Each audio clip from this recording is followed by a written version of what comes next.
ఈ నెల 4వ తేదీన నిర్వహిస్తున్న వెన్నుపోటు దినం కార్యక్రమాన్ని పెద్ద ఎత్తున విజయవంతం చేయాలి అని మాజీ మంత్రి వైఎస్ఆర్ కాంగ్రెస్ పార్టీ కాకినాడ జిల్లా అధ్యక్షులు దాడిశెట్టి రాజు పిలుపునిచ్చారు. కాకినాడ నగరంలోని వెంకటనగర్లో గల మాజీ ఎమ్మెల్యే ద్వారంపూడి చంద్రశేఖర్ రెడ్డి నివాసంలో వైఎస్ఆర్ కాంగ్రెస్ పార్టీ నిర్వహిస్తున్న వెన్నుపోటు దినం కార్యక్రమంకు సంబంధించిన పోస్టర్ ఆవిష్కరణ కార్యక్రమం ఆదివారం జరిగింది.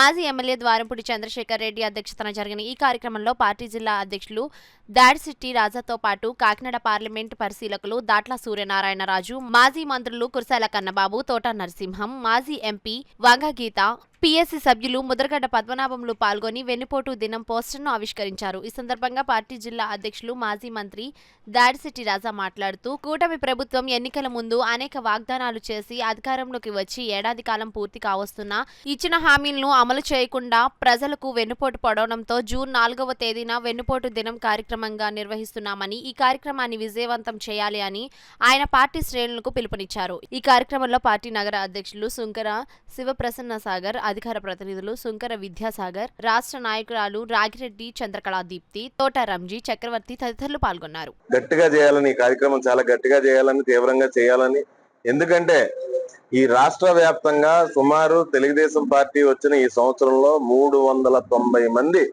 వైఎస్ఆర్ కాంగ్రెస్ పార్టీ కార్యకర్తలు అయితేనే, నాయకులైతేనే హత్యకు గురయ్యారు.